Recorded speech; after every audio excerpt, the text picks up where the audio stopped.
We've already said it a few times already this morning. I just want to acknowledge, just real quick, first, as a minister, one of the things that happens in July is I served in places where July was just sort of chalked up as the dead month. Like, no one's coming, it's all, everybody's on vacation, and there are churches that actually spend a lot of time and energy preparing for what they know is coming in July. And as I stand here this morning, I am amazed at everything that I am seeing. It's like Grand Central Station in here. We've got Impact Massillon. We've got ASP here. We had 17 people in the choir, and this is the middle of July. Just to know, you are in an active church. You are a responsive church. You are a church that's on mission, and I am excited. I'm excited for where we're going. And I just want to say thank you for each of you. What's also sort of interesting is, we have all these things that are going on, and we really do stress because we don't want to give you too many announcements because it gets a little overwhelming. We're collecting for the flood victims. We've got 1 great hour of sharing. Just in the process of planning services, it's overwhelming because we're doing so much. And it's like, oh my gosh, you can't say all of it and celebrate it all in one Sunday. But it is something worth celebrating this morning. I am looking forward to next week, the hot dogs and ice cream. That's going to be amazing. Do want to also mention our new worship leader, Mike Lazar, is going to start. He's going to be here on August 3rd. That's my 1-year anniversary, so it's going to be his first Sunday, and so we're just looking forward to all of that. So just a lot of cool stuff is happening. There was a lady who lost her purse, and a young boy just happened to find it. Very good kid, good character, looked in the purse, found the address in her wallet, on her license, and brought the purse back to this lady's house. And she was so thankful. And she looked in her purse and she said, that's interesting. When I had my purse, I had a $20 bill. And she said, I don't know how this happened, but now there's a 10, a 5, and 5 ones. And the boy said, oh yeah, the last time I found a purse for a lady, she didn't have change for a reward. So we are starting a series. We're starting a series called Lost. And we're going to spend the next 3 Sundays, today, next week, and the following week, we're going to be looking at the idea of lost and what it means. Luke, in his gospel, he circles around this theme over and over and over again. And if there's a sort of one of the theme verses that you'll find in the Gospel of Luke, it's found in Luke chapter 19, verse 10, where Jesus says, I have come to seek and save the lost. Okay. And if you go into Luke chapter 15, and that's where we're going to camp for the next 3 weeks, it's amazing that he just keeps telling these stories over and over and over again. Like there's something that Luke wants to express that in his time and from the stories that he heard, Luke was not one of the original disciples. He was actually a ministry partner with the Apostle Paul. But in the very beginning of the Gospel of Luke, in Luke chapter 1, verses 1 through 4, he says, I thoroughly investigated and I wanted to put all this stuff together. I wanted to compile all of this information in a way that made sense. And he actually writes it to his friend Theophilus. And he goes through this process where he's recording the stories that he's heard. And over again, there's all these miracle stories, and of course, they all sort of follow the same pattern. There's the last week of Jesus' life, obviously his Last Supper, and the trial, and the crucifixion, and his resurrection. But there had to be something sort of going on in Luke's mind as he heard over and over and over again these stories, these parables about the idea of the lost. And why Jesus continued to come back to this theme and express it over and over and over again. And one of the things that we're going to start with is this, is that the reality is there is a tendency within religion. There is a tendency within certain churches. Maybe you've been in this environment. Maybe this was something that you may have caught when you were a young person or something like that, that there is a tendency within religion to focus on who's in and who's out. Okay? And we kind of sometimes we'll sort of fall into that tendency. The assumption is I'm in. The assumption is you're in. Okay? And too bad for those who are not in. And we kind of look down and maybe worry about those and this poor people and all of that. But the heart of God, if you want to understand the heart of God, we're going to spend a few weeks going through these stories, and hopefully you will catch perhaps something different. Now, this first parable, it's interesting. It says the man has 100 sheep. The shepherd has 100 sheep, and he loses one of his sheep, and he goes to look for it. And it's almost like Jesus saying, of course, who would not leave the 99 to go look for the one? And when you first hear that, at least when I first heard this, years and years and years ago, I struggled with this story. I really struggled with all three of them, and we'll see this over the course of this series. I struggle with this story because there is sort of a logic to it. There's 99, and then there's one. Now, if I'm a shepherd, I'm being paid to watch these sheep. The reality is probably these aren't his sheep. Okay, these are owned by the landowner. These are owned by the chief farmer or whatever. This shepherd is probably just out there. This is sort of the lowest of the low in terms of jobs, and this is his job, and he's got to make sure that he keeps the sheep. If I were in that situation, my tendency might be, hey, poor sheep, dumb sheep, whatever. You got yourself lost.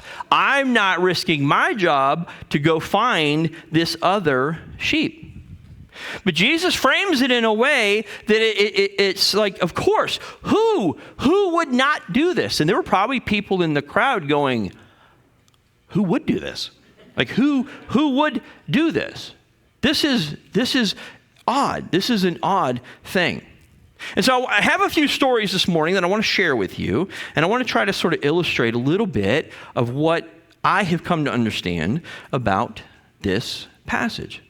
So the first thing is this. I have gathered, this is a mess, holy mackerel. I have gathered, these are my hats, okay? Now, someone asked me as we were coming into service, I think it was Sue, how many people did you have to ask to get all of these hats? And I said, nobody. These are all mine. These are all mine. I have some of my children's hats up here, but the reality is they're all mine. They all belong to me. And just real quick, I'll just point out a few of them, okay? Now, I did not quite get to 100, so, if I had 100, you'd really think I have a problem. So it's around 86. There's 86 up here. So I didn't want you to think it was weird or anything like that, okay? So, couple of things that I will point out. Obviously, there's a bunch of sports hats up here. Most of you know I'm from Michigan. I grew up in Detroit, so I've got some Detroit. I've got my Detroit winter hat. I've got all my versions of the Detroit Tigers hats up here. I've got my Detroit Lions hat up here. Just in case I run out. I, for a long time, for about 17 years, I lived in Georgia. All of my children were born in Georgia. And so just being there, you were a Braves fan, just growing up in the area. So all my kids are Braves fan. They don't understand this whole Detroit thing that I keep talking about. And so I've got some I got some Atlanta hats up here. Most of you know I'm a huge Star Wars fan, so I've got a number of Star Wars. Actually, my Star Wars beanie. I actually wore this at Disney, so there's that. Okay. I have my two oldest sons. They're in the military, and so there's a couple of military hats up here. One, they started a little military company. It's called Notional Operations, and they sort of sell these online. If you want to get a hat from my kids' company, you're more than welcome to talk to me about that. I'll point you in the right direction. I am a huge fan of A Christmas Carol, and so there's actually going to be a series coming up. I don't know if I'm going to do it this year or not, but we're going to talk through The Christmas Carol. I love it, and I just had to have an Ebenezer Scrooge hat in my collection. My middle son, Dawson, he just finished graduation, and he's now in psychological operations in the military, and so this is his hat that goes along with that. I had this is a very unique Star Wars hat. It is a yarmulke, and someone painted on the yarmulke Yoda and Darth Vader. I don't know if that's appropriate or not, but that's my Jewish yarmulke right here. Okay. I have a couple of Santa Claus hats. I do wear them. I wear them in public, so that's weird. I'm a fedora guy. I love wearing fedoras. So, and I realized this morning, I feel bad. I forgot one at home. There's a fedora that's missing. But we actually had our Christmas party, and this was given to me by Joan Burge. This was our Christmas party hat from this past Christmas. That's fabulous, absolutely fabulous.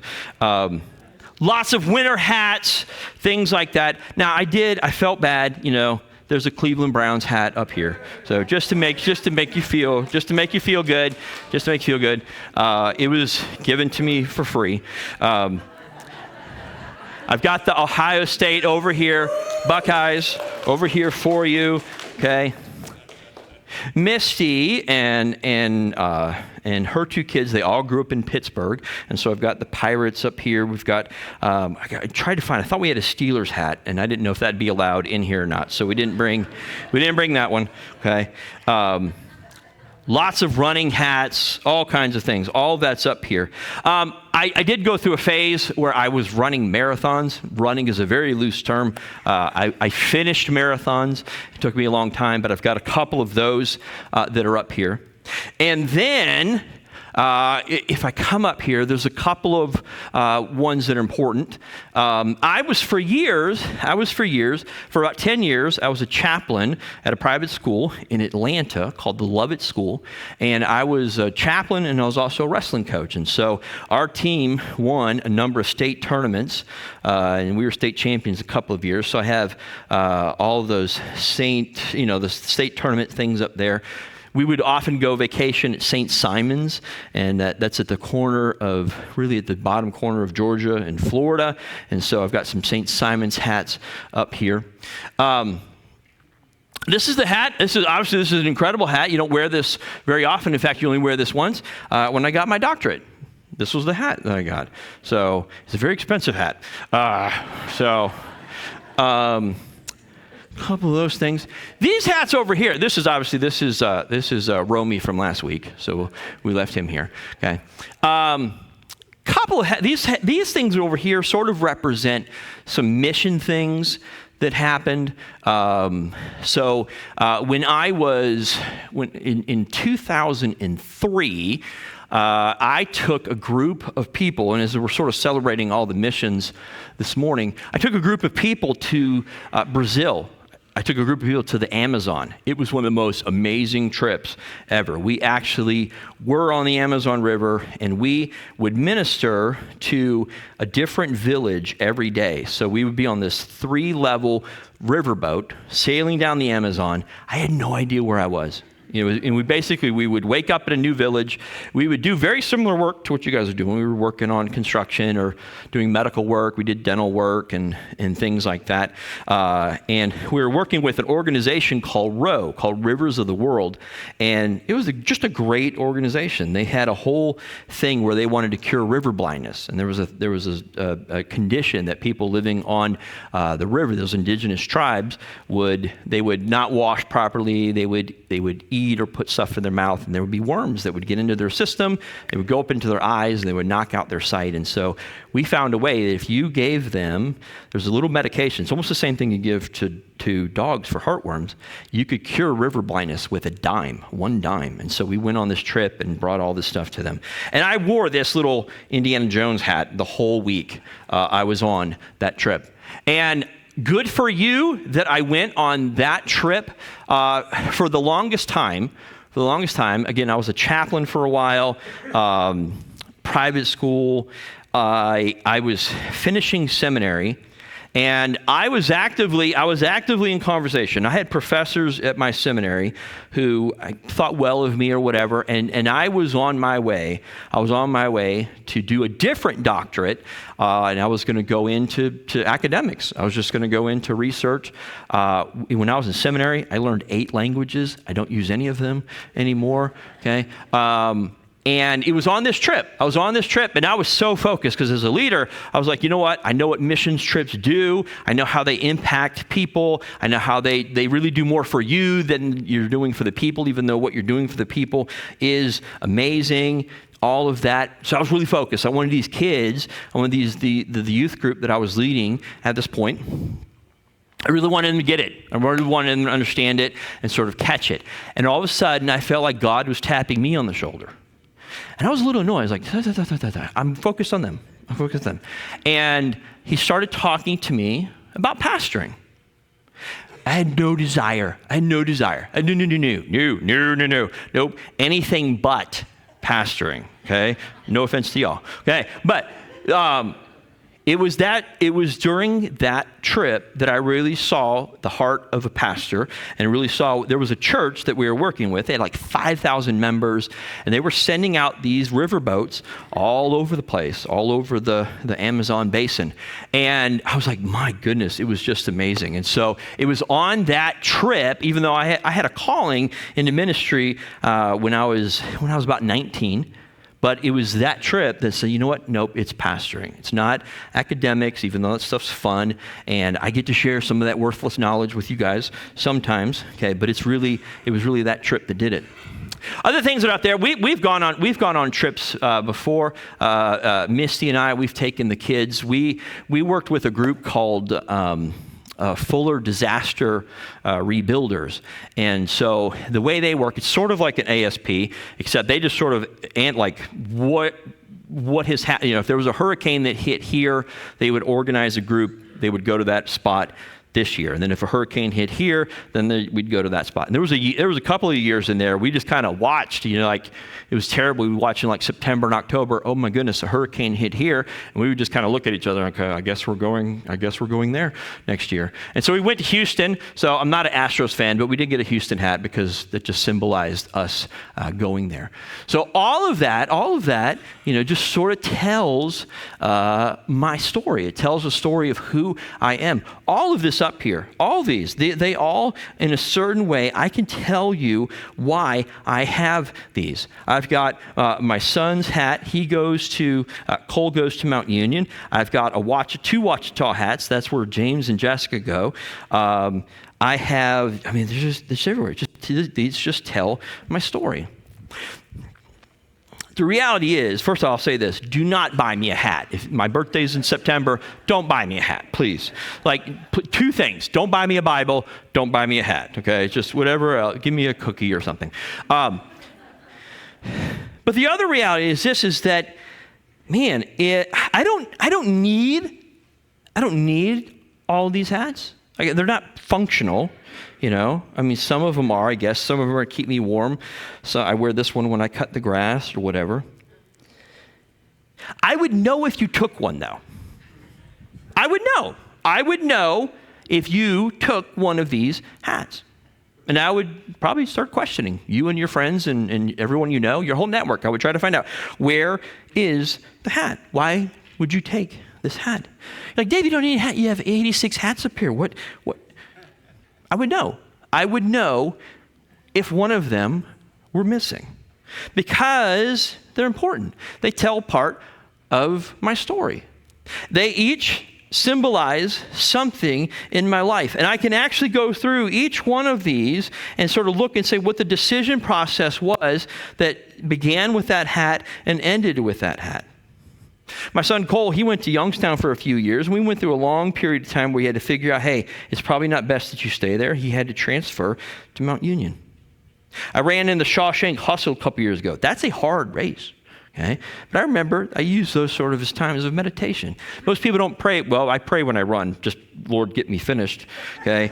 But I sort of know each one of them has something important to say. That's Talon's hat. So some of these are Talon's. So the B hats up here, this is sort of Talon's collection over here on this side. Of course, the kids go to Louisville, so I didn't want the Massillon folks to get upset, but there's a Louisville hat up here and all that. The Burger King is, I don't know how we got the Burger King hat. I don't even know where that one came from. That's interesting. Oh. Now, back to the story. The man has 100 sheep. He loses one, and he goes to look for it. Who would leave the 99 and look for the one? I would. I most definitely would. As illogical as it sounds, I would put the one ahead of the majority if it came right down to it. The other thing that I stumbled onto this a couple years ago, and maybe some of you've noticed this. If any of you've grown up on a farm, okay.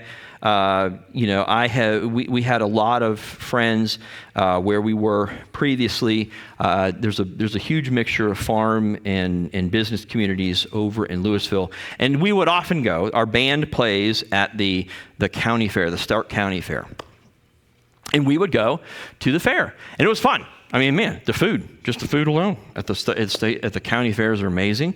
We look forward to it. It's sort of the sign that the fall is coming. But we had a number of kids in our church. They were 4-H. 4-H. How many of you ever were in 4-H? There we go. I see the 4-H hands. Okay, and you would see these animals. They'd come in. They were raising goats. They were raising sheep. They were raising rabbits. They were raising everything. And there was prizes for all of them. Obviously, cows and pigs and this whole deal. And the point of the fair was you want to win a prize, eat food.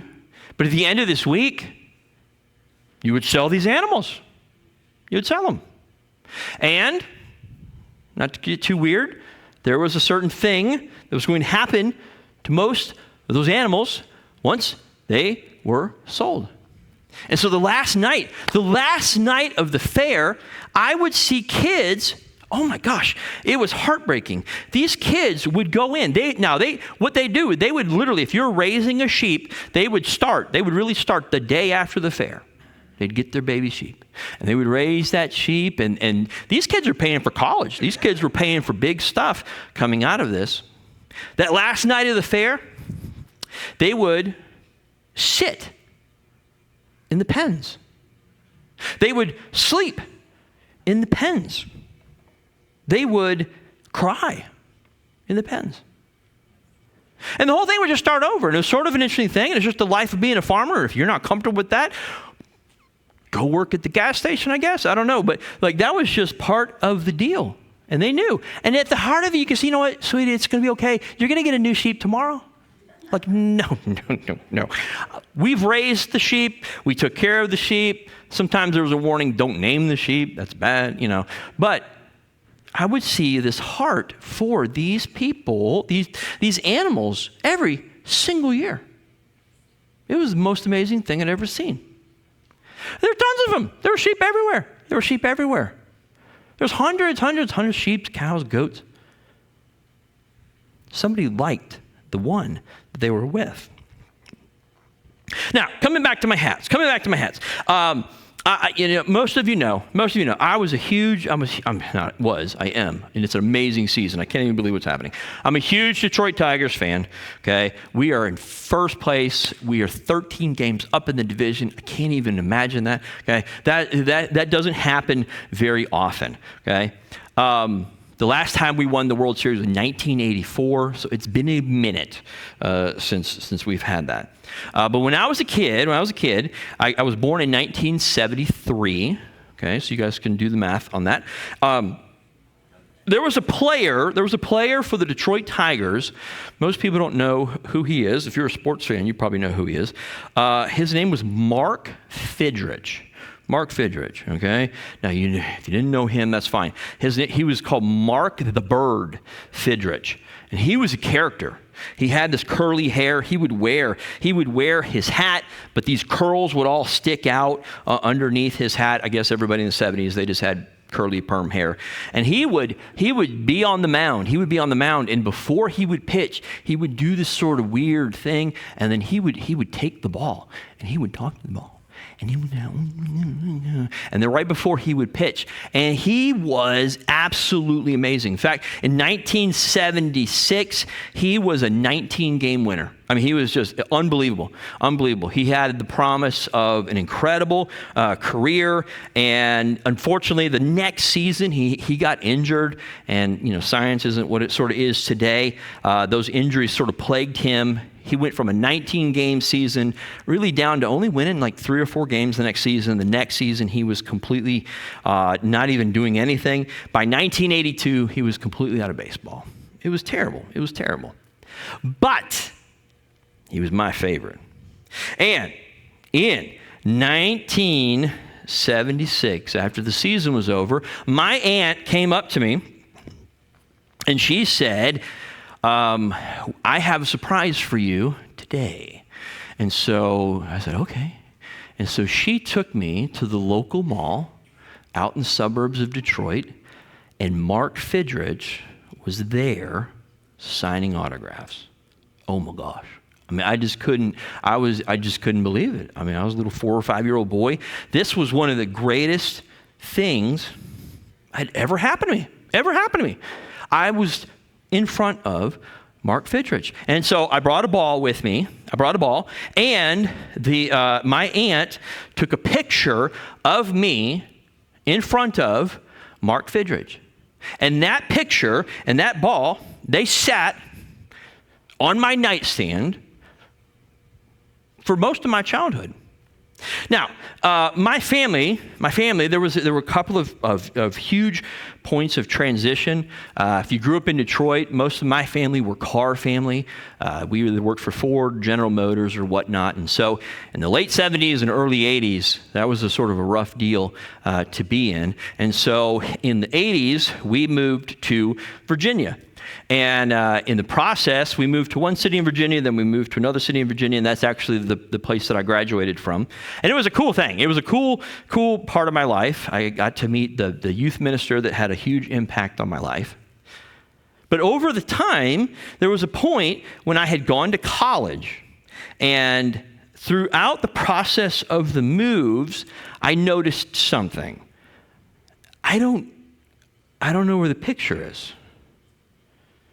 I don't know where the ball is. And I was like, well, when did I last see it? And I tried to remember, was it moving to Virginia? Was it me going to college? Was there something that, I couldn't find it. So I would start coming home. Every year, and I would ask everyone about the picture. Hi, Mom. Hi, Dad. How are you? I'm so glad to see you. Hey, do you know where the picture is? I'm like, no, sweetie, no, he didn't see the picture. And they didn't really quite get the whole reality. And I'm the oldest. I'm the oldest of 5, okay? I have plenty of pictures, okay? I mean, if you're the oldest, you have pictures of everything. You have pictures of your first bath. That's kind of weird. You have pictures of your first meal, your second meal, pictures of your first toenail clipping. I mean, everything. You have pictures of everything. If you are the youngest, you have no pictures. It's like you're born and then you're 10. It's like, what happened? Okay? So, but as the oldest, I have all the pictures. I have all of them. And I didn't care. I don't care what I look like. I had this weird little bowl cut thing. I didn't care. I wanted that picture. So I, continued through life. And so, got married, started having kids, and this was still a thing that I'm asking. And eventually, it's probably driving my family nuts, okay? Because every time we go back up to Detroit, I'm asking. I'd ask my mom, I would ask my grandma, I would ask, has anybody seen the picture? No. Now, come to the year 2000, 25 years ago. This was just a few years before my grandma passed. And she came out with this frame, and I couldn't believe it. She said, I looked, I moved a box, and there it was. There's the picture. Now, I know y'all want to see it. We're going to put it up right here. That's me. And Mark the Bird Fidrich. That's it. That is the picture. It was so incredible to have that moment, to have that thing happen to me. And once I got this, I realized this is what this story is about. This is what the 99 and the 1 is all about. This is the one that I've been looking for. Now, to cap it off, I knew I found an amazing woman when I found Misty, and we had gotten into a little competition a couple years ago. It's all out of love and Christian charity, but we kind of try to basically who can outdo each other for Christmas. And so I had taken pride years of just mopping the floor with her. Like I would just totally do everything, until finally this wonderful woman, she came and I unwrapped this on Christmas morning. She found an autographed Mark Fidrich baseball. It's like, yep, you win. You win that one. You win. The reality for each one of these stories is very simple. There is a God that is looking for you. There's a God that is looking for anyone who's not in here. And if you understood the heart of God, then you know very clearly that our calling is to participate in this search operation. That God is constantly coming. That Jesus was constantly looking, as it says again in Luke 19:10, to seek and save the lost. If you are ever at a point where you're just like, you know what? They got themselves lost. They can get themselves found. Okay. You're missing it. You're missing it. Most of us don't start off thinking, you know what today I'm going to do? I'm going to get lost. Okay? Most of us today do not get into a bad relationship. Most of us today do not get into a bad decision. Most of us don't make a poor financial decision. Most of us don't think about our lives that way. You didn't plan on getting lost. No one planned on getting lost. No one planned on getting lost. Your children didn't plan on getting lost. Your grandchildren did not plan on getting lost. Your friends, your siblings, your parents, whoever it is, they did not plan on getting lost. That was not their goal. Okay? If you think about every bad decision you've ever made, okay? No one don't think about it. Well, it's a lot maybe, okay? But every single bad decision you've ever made, every single bad decision you've ever made, you were the salesperson that talked you into that bad decision. You are right there. And in the moment, the things that you look back on, I cannot believe why I did that. Why did I make that choice? Why did I say yes to that person? Why did I not walk away? Why did I sign on the dotted line? Why didn't I stay? Why? You were the person that said, this is a great idea. And then you wake up one morning, you realize you're lost. And the good news of the gospel The good news of the gospel is that Jesus is coming to find you. That Jesus is coming after you. And the reason that Luke wants to put these stories in over and over and over and over again, because the tendency for all of us is to do those two things. One is to sort of blame that person for being lost. Or two, probably the most important thing, is that you blame yourself for being lost. And there's really no hope. I'm not going to get found. I'm just going to stay here. It's my mess. I've got to sort of sit with it. There's a Savior who is coming around just like I would come around every Christmas, every Thanksgiving, every Easter, relentlessly. Have you seen the picture? Have you seen it? Have you seen him? Have you seen her? Have you seen? Because I've been looking. I've been searching. I've been looking for you. Have you seen them? Have you seen where they went? Because I'm not going to stop. I'm not going to rest. I'm not going to give up. And even though I have what I have, I'm still coming after you. And some of you need to hear that this morning. There is a God that loves you. There is a God that is still searching after you, still coming hard after you, relentless, not giving up. Not here to judge, not here to condemn, not here to give you a list of rules, not here to do any of that stuff. He's here to seek and save the lost. And if we are to be a church that understands and knows the heart of God, we too will be about the business of seeking and saving the lost. Let's pray. God, we thank you. We thank you. We thank you. For some of us, we were found a long time ago, or perhaps we've sort of eased in and out. We sort of find ourselves feeling found, feeling lost.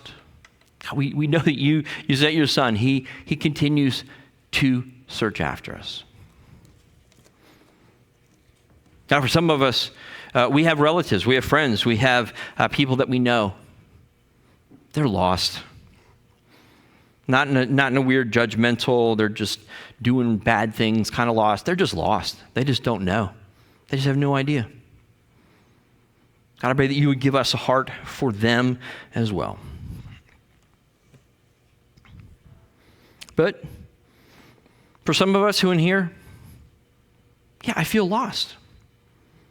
I feel forgotten. I feel like I can't fix or undo what it is that I've done. I'm lost. God, I pray that you would speak to them clearly this morning.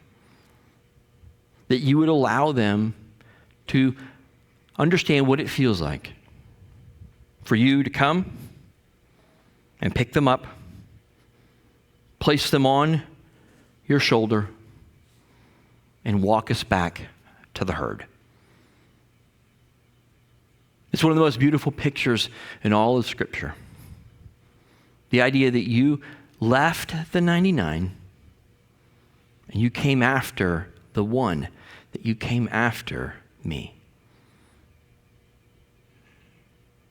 And all this we pray in your name. Amen. Our closing hymn.